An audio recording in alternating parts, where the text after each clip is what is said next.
Hello friends, welcome to NS classes. My name is Neetu. आज के video में हम डिस्कस करेंगे क्वेश्चन सेशन। बहुत बच्चों ने डिमांड की थी कि मैम जो थर्ड यूनिट कंप्लीट हो चुकी है सीबीएसई की, उसके बेस पे क्वेश्चंस बनाइए। तो मुझे भी लगा कि जब क्वेश्चंस कर लोगे तो आप लोगों को अच्छे से क्लियर हो जाएगा कि हाँ, आप लोगों ने यूनिट की है तो आपको जो है ये अच्छे से क्लियर हो गई है। इसलिए अगर इन क्वेश्चंस में आपको कोई भी डाउट आता है तो आप मुझसे कमेंट सेक्शन में पूछ सकते हो।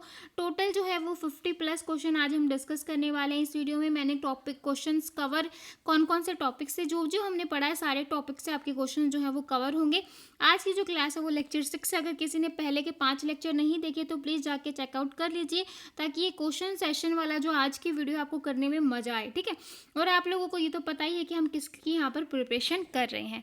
तो चलिए आज की जो क्लास है उसको स्टार्ट करते हैं। तो सबसे पहला क्वेश्चन देखो, कलेक्शन ऑफ रिलेटेड डेटा। तो मैंने जब आपको डेटाबेस बताया था तो डेटाबेस क्या होता है, जो रिलेटेड डेटा होता है उसका कलेक्शन होता है, तो उसको हम क्या कहते हैं, डेटाबेस। इंफॉर्मेशन मैंने आपको बताई थी कि इंफॉर्मेशन जो है लाइक हम किसी फैक्ट से, न्यूज़पेपर से या किसी चीज़ को सर्च करके जो हम लेते हैं वो एक क्या होती है, इंफॉर्मेशन होती है। ठीक है, मेटा डेटा आपका होता है डेटा अबाउट डेटा, जो हम डिक्शनरी में डेटा अबाउट डेटा आपको मिलता है। ठीक है, वैल्यूएबल इंफॉर्मेशन ये वही है कि इंपॉर्टेंट इंफॉर्मेशन में आ जाएगी। तो related collection of related data आपका क्या होगा, डेटा बेस। ठीक है, नेक्स्ट क्वेश्चन देखो, डीबीएमएस इज ए सॉफ्टवेयर। क्या डीबीएमएस एक सॉफ्टवेयर है? तो मैंने आपको बहुत सारे एग्जाम्पल भी दिए थे, माई एसक्यूएल वगैरह हम किस तरीके से जो है डीबीएमएस को यूज़ करते हैं, डायग्राम के थ्रू भी मैंने आपको बताया था। अगर आप लोगों ने वीडियो नहीं देखी तो प्लीज़ जाके चेकआउट कर लीजिए। तो डीबीएमएस आपका बिल्कुल एक क्या होता है, सॉफ्टवेयर होता है। नेक्स्ट देखो, DBMS manage the interaction between the dash and database. DBMS जो है वो मैनेज करता है किस किस के बीच में इंट्रैक्शन मैनेज करता है, user, client and user, stakeholder. ठीक है, तो एकदम से यूज़र आएगा तो आप एकदम से ए पे क्लिक कर दोगे, तो ऐसा बिल्कुल मत किया करो। मेरी सभी बच्चों से रिक्वेस्ट है कि पहले प्लीज़ क्वेश्चंस को भी पूरा पढ़ो और जो आंसर्स गिवन है उनको भी साथ सबको अच्छे से रीड करो, ताकि जब आप एक ऑप्शन चूज़ करते हो, मतलब चूज़ करते वक्त आप एक बार आपको टिक लगाना है, लेकिन वो जो है आपको एग्ज़ाम जब रिजल्ट आता है तो आपकी लाइफ गेमिंग या चेंजिंग का पॉइंट आ जाता है। क्या पता उस एक मार्क से या उस एक क्वेश्चन की वजह से आप रह जाओ एग्जाम में। तो ऐसा बिल्कुल भी मत किया करो, पूरा क्वेश्चन रीड किया करो, देन आंसर्स रीड किया करो। ठीक है, तो यहाँ पे बहुत सारे बच्चे गलती कर सकते हैं, यूज़र पे क्लिक कर सकते हैं, लेकिन एंड यूज़र होते हैं जिसको फाइनल में डेटा मिलता है। ठीक है, तो यहाँ पर डीबीएमएस किस किस के बीच में इंट्रैक्शन करेगा, कि जिसको डेटा अचीव जिसको चाहिए और हमारा डेटाबेस के बीच में। तो इसलिए जो इसका आंसर वो क्या आएगा, सी। नेक्स्ट क्वेश्चन देखो, which of the following is not involve in DBMS. इसमें से कौन सा ऐसा है जो डीबीएमएस में इन्वॉल्व नहीं है। एंड यूजर होते हैं, अभी हमने पढ़ा, डेटा होता है, एप्लीकेशन की रिक्वेस्ट भी होती है, लेकिन एचटीएमएल जो होती है, हाइपरटेक्स्ट मार्कअप लैंग्वेज, ये अलग है जो हम वेब डेवलपमेंट इन सब चीज़ों के लिए हम यूज़ करते हैं। ठीक है, अब देखो fifth question, database is generally, database जो है वो सिस्टम सेंटर्ड होगा, यूजर सेंटर्ड होगा, कंपनी सेंटर्ड होगा या डेटा सेंटर्ड होगा। तो डेटाबेस जो होता है वो आपका यूजर सेंटर्ड होता है, यूजर को ही देख के कि यूजर जो है कंफर्टेबल है, फ्रेंडली, एक एफिशिएंटली, हर चीज़ जो है ये देखता है। ठीक है, नेक्स्ट क्वेश्चन देखो, characteristics of an entity. Entity की करेक्टरिस्टिक्स क्या होती हैं? तो एंटिटी क्या होगी आपकी, एट्रीब्यूट। तो attribute is a characteristics of entity. तो एट्रीब्यूट की जो डायरेक्ट डेफिनेशन है वो यही कहती है कि एट्रीब्यूट जो होता है वो करेक्टरिस्टिक्स होता है किसकी, एंटिटी की। The association among the entities described by the relationship. Seventh question देखो, the restrictive place on the data. ये जो टॉपिक है मैंने आपको करवाया नहीं। ठीक है, तो ये चीज़ देखो कि कुछ हम किसी चीज़ के ऊपर रूल्स लगा देते हैं, ध्यान से समझना कंस्ट्रेंट क्या होता है, इससे आपको ये पॉइंट अच्छे से क्लियर हो जाएगा कि अगर आप कुछ चीज़ करना चाहते हो, लाइक अगर मैं यहाँ पर रियल लाइफ का एग्जांपल लूँ, तो जो अगर आपको एक जीमेल आईडी बनानी है, जीमेल आईडी बनानी है, तो सबसे पहले आप अपना नाम मेंशन करते हो, लाइक मुझे ही बनानी, तो मैंने डाला नीतू जांगड़ा। ठीक है, तो जैसे ही मैं नीतू जांगड़ा डालूंगी तो इंडिया की या कितनी पॉपुलेशन है, जैसे ही मैं डालूंगी तो एक जो एकदम से आपको एक शो होगा कि नहीं, नीतू जांगड़ा ऑलरेडी किसी और के पास है, आप कुछ और जो है सजेस्ट कर सकते हो। तो हम क्या लगाते हैं, अपनी डेट ऑफ बर्थ उसके पीछे इंक्लूड कर देते हैं, या फिर हम कुछ हमारा जो हमें जो नंबर बहुत अच्छा लगता है हम वो आगे पीछे लगा देते हैं या कुछ इस तरीके से करते हैं, या फिर वो भी हमें 3-4 नाम जो है सजेस्ट करता है, हम उनमें से भी जो है एक चूज़ कर सकते हैं कि हाँ ये जो ये नहीं है, आप इसमें से जो है कोई कोई भी चूज़ कर लो अपनी पसंद का। लाइक मैंने नीतू जांगड़ा अपनी डेट ऑफ बर्थ पीछे लगा दी, जैसे ही मैंने उसको एंटर किया तो वो भी जो है ऑलरेडी रजिस्टर्ड थी, तो फिर मुझे उसमें फिर से कुछ ना कुछ चेंजेस करना पड़ेगा। तो यही होता है कुछ ना कुछ रेस्ट्रिक्शन लगा देना, ठीक है। तो मतलब उसी रेस्ट्रिक्शन के अकॉर्डिंग ही हमें अपना काम को करना पड़ता है। भाई ऐसा तो है नहीं कि मैं जीवन को नहीं, मुझे तो नहीं पता, मुझे तो यही नाम चाहिए, तो ये तो पॉसिबल नहीं है ना, मुझे ही अपना रूट चेंज करना पड़ेगा, मुझे ही उसके अकॉर्डिंग काम करना पड़ेगा। तो कंस्टेंट यही होते हैं, रेस्ट्रिक्शन लगा देते हैं और फिर उसी के अकॉर्डिंग जो है वो काम किया जाता है, ठीक है। तो काफ़ी सारे कंस्टेंट होते हैं, लाइक आपका नल हो गया, आपका डिफ़ॉल्ट कंस्टेंट हो गया, प्राइमरी हो गया, ठीक है, फॉरेन हो गया, बहुत सारे कंस्टेंट हैं, 5-6 हैं शायद इसकी टाइप। तो इतना ज़्यादा इसके ऊपर आएगा नहीं, सिर्फ कंस्टेंट की डेफिनेशन पूछ लेगा या फिर 1-2 चीज़ें आपसे पूछ लेगा, इससे ज़्यादा इसमें डिटेल में नहीं आता, ठीक है। तो यहाँ पे इसका आंसर क्या आएगा, क्योंकि रेस्ट्रिक्शन की बात हुई है, रेस्ट्रिक्शन रिलेशन आपकी टेबल हो गई, एट्रीब्यूट आपकी कॉलम हो गई, पैरामीटर जो है नॉर्मल जो पैरामीटर, हाँ पैरामीटर, ठीक है। तो ये जो आपका यहाँ पर क्या आंसर आ जाएगा, डी। क्लियर है। 8 क्वेश्चन देखो, IMS स्टैंड्स फॉर, IMS की फुल फॉर्म क्या होगी, इंफॉर्मेशन मैनेजमेंट सिस्टम। तो इंफॉर्मेशन मैनेजमेंट सिस्टम क्या करता है, डेवलप करवाता है, manage large amount of data for complex project. ये क्या करता है, लार्ज अमाउंट ऑफ डेटा को क्या करवाता है, मैनेज करवाता है। इसके बाद देखो model developed by Hammer and MC Lloyd in 1981। इनमें से कौन सा मॉडल जो है वो डेवलप किया गया था हैमर एंड MC लियोड के द्वारा 1981 में। तो कौन सा किया गया था, SDM, और SDM की फुल फॉर्म क्या होगी, सिमेंटिक डेटा मॉडल। क्या होगी, सिमेंटिक डेटा मॉडल। और ये जो होता है वो both data and their relationship in a single structure. 10th question देखो, object is equal to dash plus relationship. Object जो है वो किस किस का, ऑब्जेक्ट के डायरेक्ट आपको डेफिनेशन बता दी है। तो ऑब्जेक्ट जो होता है वो एंटिटी प्लस रिलेशनशिप होता है, ठीक है। तो ऑब्जेक्ट एक तरीके से क्या होती है, पार्ट होता है ऑब्जेक्ट ओरिएंटेड डेटाबेस मॉडल का, और ये मेंटेन करता है advantage of ER model but adds more features, ठीक है। DBMS is a set of dash to access the data. DBMS क्या होता है, कोड होता है, प्रोग्राम होता है, इन्फॉर्मेशन होता है, मेटा डेटा होता है। तो DBMS जो होता है एक सेट ऑफ प्रोग्राम्स होता है। 12th क्वेश्चन देखो, DBMS provide a convenient and efficient environment. जैसा कि मैंने बताया कि एंड यूज़र के लिए होता है, तो ये हमें एक अच्छा हम इसको एफिशिएंटली यूज़ कर सकें, एफिशिएंट एंड कन्वीनियंट होता है, ठीक है। तो यहाँ पे इसका आंसर क्या आ जाएगा, ए। 13 क्वेश्चन देखो, which of the following is not a level of abstraction. इनमें से कौन सा ऐसा लेवल है जो लेवल ऑफ एब्स्ट्रक्शन नहीं है। तो फिजिकल, लॉजिकल होता है, व्यू होता है, लेकिन आपका यूजर कुछ भी नहीं होता। तो देयर आर 3 लेवल होते हैं, level of abstraction, physical, logical and view, ठीक है। 14 क्वेश्चन देखो, level that describe how a record is stored. कि मतलब कैसे रिकॉर्ड को स्टोर किया, हाउ। अगर हाउ की बात आती है तो आप उसको क्या बोलोगे, फिजिकल। अगर व्हाट की बात आती है तो लॉजिकल। और अगर यूज़र से जो इन्फॉर्मेशन है वो डेटा हाइड कर ली जाए तो वो आपका कौन सा होगा, व्यू। तो application program hide detail of data type. View can also hide information for security purpose, ठीक है। 16 क्वेश्चन देखो, logical structure of database. Logical structure क्या होता है, डेटाबेस का स्कीमा होता है। अगर आप लोगों ने नहीं पढ़ा तो प्लीज़ चेक कर लो, डेटाबेस मैनेजमेंट सिस्टम की प्लेलिस्ट में आपको डिटेल में मिल जाएगा। 17 क्वेश्चन देखो, the actual content in the database at a particular point. Actual content बताना है डेटाबेस में पर्टिकुलर पॉइंट पे, स्कीमा, एट्रीब्यूट, पैरामीटर, इंस्टेंस। तो ये क्या होगा आपका इंस्टेंस। तो इंस्टेंस जो होता है एक्चुअल कंटेंट होता है डेटाबेस का जो पर्टिकुलर पॉइंट ऑफ टाइम होता है, ठीक है। 18 क्वेश्चन देखो, which of the following is not object oriented programming model. इनमें से ऐसा कौन सा है जो ऑब्जेक्ट बेस्ड जो है वो लॉजिकल मतलब मॉडल नहीं है। तो ER होता है, सिमेंटिक होता है, फंक्शन, लेकिन नेटवर्क मॉडल एक अलग होता है, ठीक है, नेटवर्क और हायरार्किकल मॉडल।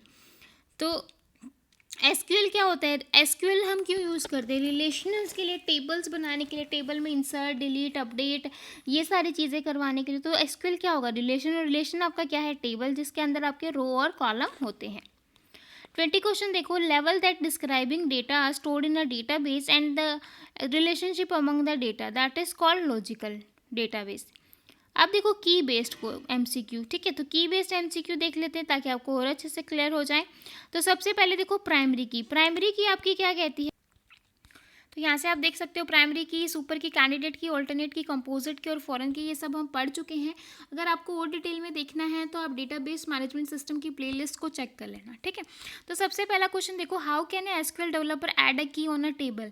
किस तरीके से जो एसक्यूएल डेवलपर की को ऐड करेगा। तो आपको पता है कि की हम क्यों यूज़ करते हैं, डेटा को यूनिकली आइडेंटिफाई करने के लिए, ताकि जहाँ जहाँ डेटा रिपीट है हमें पता चल सके।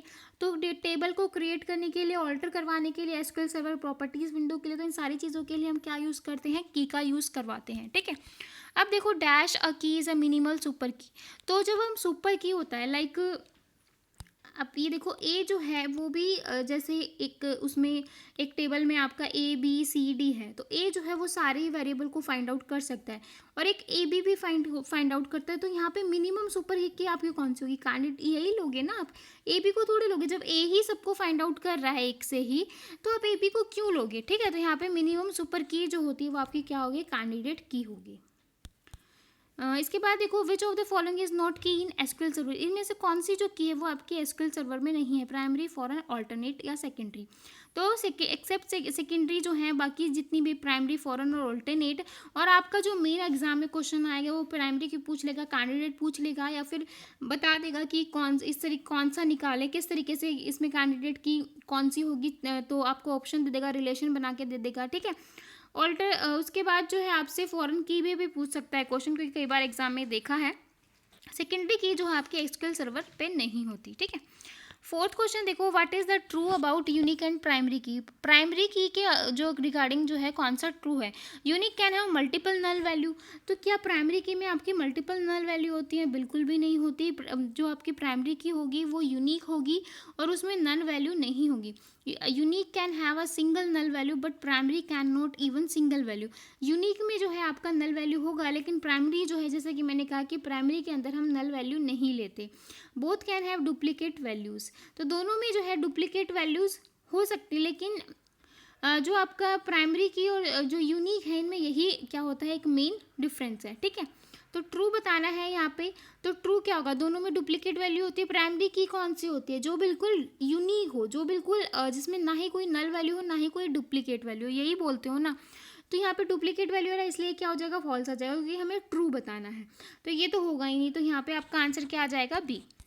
फिफ्थ क्वेश्चन देखो, बाय डिफॉल्ट विच की क्रिएट क्लस्टर्ड इंडेक्स। तो बाय डिफॉल्ट जो है क्लस्टर इंडेक्स को कौन क्रिएट करता है, आपका प्राइमरी की।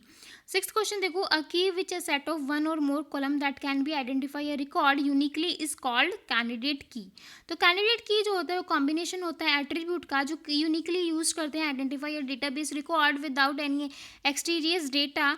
Etch table Each table may have one or more candidate keys. One of these candidate keys selected as a table primary key. ठीक है। तो एक से ज़्यादा आपकी कैंडिडेट की होती है और उस कैंडिडेट की में से हम एक को क्या करते हैं, प्राइमरी की चूज करते हैं। सेवंथ क्वेश्चन देखो, विच की एक्सेप्ट मल्टीपल नल वैल्यू। कौन सी ऐसी जो की है आपकी मल्टीपल करती है। यूनिक और प्राइमरी की तो हमने देखा, प्राइमरी की तो बिल्कुल ही नल वैल्यू एक्सेप्ट नहीं करती। यूनिक की जो है एक बार नल वैल्यू एक्सेप्ट करती है, लेकिन फॉरेन की जो है वो आपकी मल्टीपल नल वैल्यू जो है वो एक्सेप्ट करती है। फॉरेन की is combined with the foreign की क्रिएट। फॉरेन की जो है वो किसका जो है कंबाइंड होती है विद द फॉरेन की क्रिएट। तो parent child relationship between the table that connect them. तो जैसा कि मैंने आपको बताया था, फॉरेन की में आपकी दो टेबल्स होती हैं और एक टेबल के थ्रू जो है हम प्राइमरी की के थ्रू जो है हम क्या करते हैं, फॉरेन की को निकालते हैं। यही करते हैं ना, रेफरेंस टेबल होता है किसके अंदर, फॉरेन की में क्या होगा कि रेफरेंस टेबल होता है। तो यहाँ पे यही है, पेरेंट चाइल्ड रिलेशनशिप होता है किसमें, टेबल दैट कनेक्ट देम।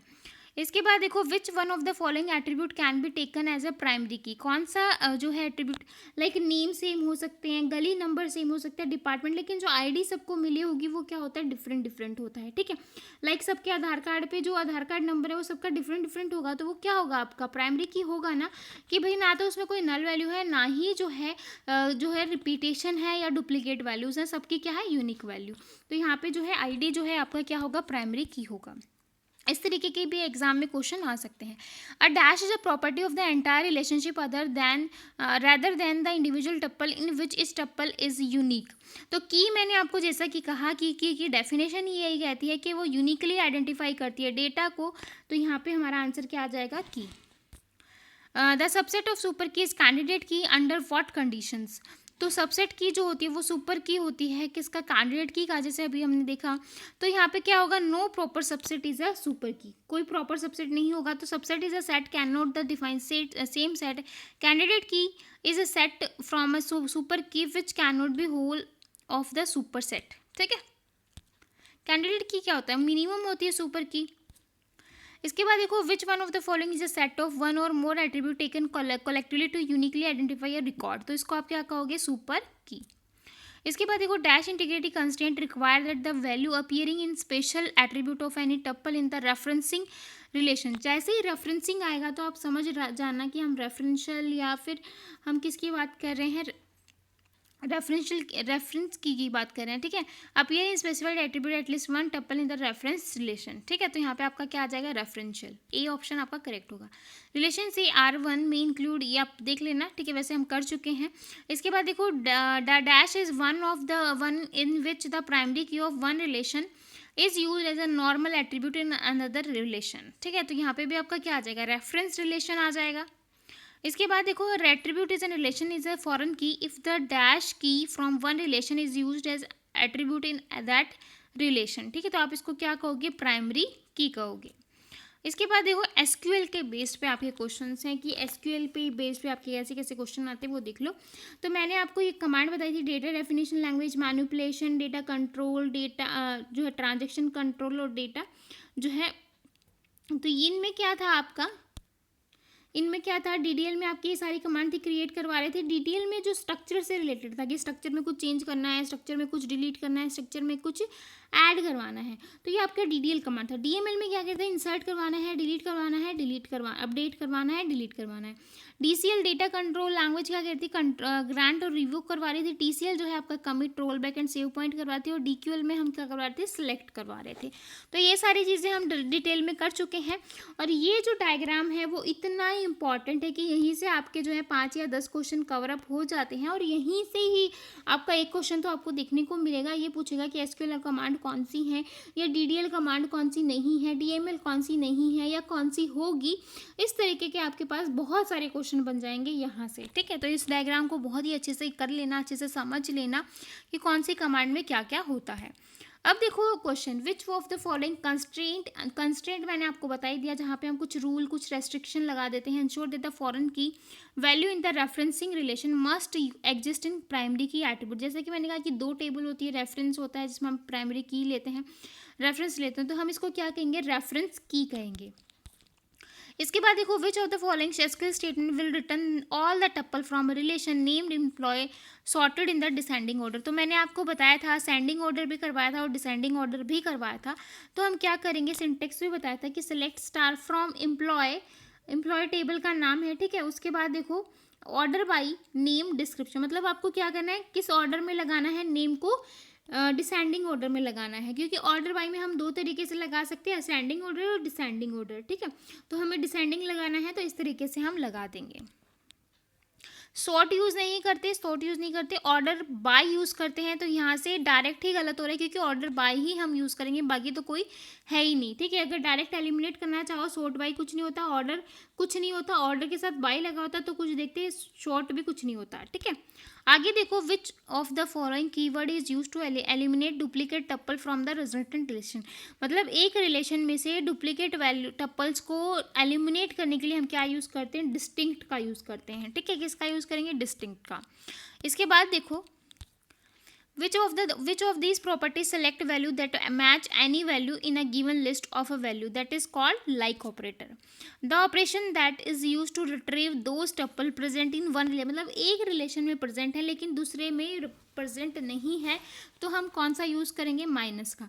अगर आपने मैथ्स में किया हो ए माइनस बी, जब हम करते हैं तो ए में अगर कोई भी लाइक 1 2 3 4 5 ये हैं, और बी में आपका क्या है 1 2 6 और 7 हो गया, तो हम क्या इसमें से लेंगे, जो मतलब बी में नहीं रहेगा। जब हम ए माइनस करेंगे तो ए के सारे ही एट्रीब्यूट आएंगे, बी के सारे जो है कवर नहीं होंगे। तो यही बात कह रहा है, तो यहाँ पे आपका आंसर क्या आ जाएगा, सी। इसके बाद देखो, फुल फॉर्म क्या होगी एसक्यूएल की, कई बार एग्जाम में क्वेश्चन आ जाता है, बहुत सिंपल क्वेश्चन है, ऑब्वियसली सब ठीक कर देंगे। तो एसक्यूएल क्या होगा, स्ट्रक्चर क्वेरी लैंग्वेज। इसके बाद देखो, which is the subset of SQL command use to manipulate Oracle database structure including, मतलब स्ट्रक्चर कहाँ पे क्रिएट करवाते हैं, कौन सी कमांड में करवाते हैं, डीडीएल कमांड में करवाते हैं, यानी कि डेटा डेफिनेशन लैंग्वेज में हम करवाते हैं। तो इसके बाद देखो, which operator perform pattern matching, pattern matching के लिए आप कौन सा ऑपरेटर यूज़ करते हो, लाइक ऑपरेटर का यूज़ करते हैं, ठीक है। तो लाइक जो होता है एक तरह का कीवर्ड होता है जहाँ पर हम क्या यूज़ करते हैं, वेयर क्लॉज का यूज़ करवाते हैं। Like allow us to search based operation on a pattern rather than specifying exactly what is desired as in or spell outer range, ठीक है। तो ये तो आपको क्लियर हो गया होगा। इसके बाद देखो, what operator test column for the absent of data, मतलब कौन सा हम ऑपरेटर यूज़ करते हैं एब्सेंट ऑफ डेटा के लिए, तो कौन सा करेंगे, इज नल ऑपरेटर। इसके बाद देखो, in SQL which command is are use to change a table, table को चेंज करवाने के लिए हम कौन सा करवाते हैं, ऑल्टर कमांड का यूज़ करते हैं, ठीक है। इसके बाद देखो, SQL which of the following is a data definition language, इसमें से कौन सा ऐसा है जो डेटा डेफिनेशन लैंग्वेज है। अपडेट जो है वो आपका डीएमएल का है, ग्रांट और रिवोक आपका किसका है, आप मुझे कमेंट करके बताओगे। रीमेन जो है आपका किसका हो गया, डीडीएल कमांड का, ठीक है। तो यहाँ पे यही पूछा था, तो यहाँ पे इसका आंसर आएगा ए। और अपडेट मैंने बता दिया आपकी डीएमएल कमांड होती है। रिवोक और ग्रांट आपकी कौन सी कमांड होगी, प्लीज़ कमेंट सेक्शन में आप लोगों को बताना है। आगे देखो, which of the SQL statement is correct, इनमें से कौन सी ऐसी स्टेटमेंट है जो करेक्ट है, ठीक है। Select user name and password from user, तो मैंने क्या किया, सेलेक्ट करवाया यूजर नेम और एंड लगा दिया, ठीक है। अगर आप लोगों ने नोटिस किया हो, जब मैंने आपको एसक्यूएल पढ़ाई थी तो हम क्या लिखते हैं, कॉलम नेम 1 और कॉमा लगाते हैं, कभी एंड यूज नहीं करते। कॉलम नेम, फिर मैंने एंड लगा दिया, कॉलम नेम 2, फिर मैंने एंड लगा दिया, इस तरीके से नहीं करते हैं ना, हम क्या करते हैं, कॉमा यूज़ करते हैं। तो सेलेक्ट के बाद हम क्या करते हैं, कॉलम का नेम जितने भी हमें कॉलम मेंशन करने हैं, फिर फ्रॉम टेबल का नेम, जो भी टेबल का नेम है, और फिर हम क्या करते हैं, वेयर कंडीशन यूज़ करते हैं, ठीक है। यहाँ पे आप देख सकते हो, सेलेक्ट किया मैंने, फिर क्या लगाया, यूज़र का नाम और पासवर्ड, ठीक है। और फिर कहाँ से, कौन से टेबल से, फ्रॉम यूज़र, क्लियर है। इसके बाद देखो, the from SQL clause is use to, जो एसक्यूएल क्लॉज है वो हम किस लिए यूज़ करते हैं, specify what table we are select or deleting data from, मतलब कौन सी जो है हमने टेबल को क्या किया, सेलेक्ट किया है और डिलीट किया है, कहाँ से, फ्रॉम में, ठीक है। तो यहाँ पे जो है आपका क्या आ जाएगा, एसक्यूएल क्लॉज हम यूज़ करते हैं इसलिए। इसके बाद देखो, इसके बाद जो है यहाँ पे आपके क्वेश्चन होते हैं ख़त्म। अगर आपको इन क्वेश्चंस में कोई भी डाउट है या कुछ भी समझ नहीं आया तो आप मुझसे कमेंट सेक्शन में पूछ सकते हो, बार बार कहती हूँ भाई पूछो। अगर आपने अभी तक टेलीग्राम ग्रुप को ज्वाइन नहीं किया है तो प्लीज़ कर लो, ताकि आप अपने डाउट्स कमेंट्स वहाँ पर पूछ सको, ठीक है। तो आई होप आपको आज की वीडियो पसंद आई होगी। आई है तो प्लीज़ चैनल को एक लाइक और सब्सक्राइब करना बिल्कुल मत भूलेगा। तो फिर मिलेंगे ऐसी नई वीडियो के साथ, तब तक के लिए बाय एंड थैंक यू।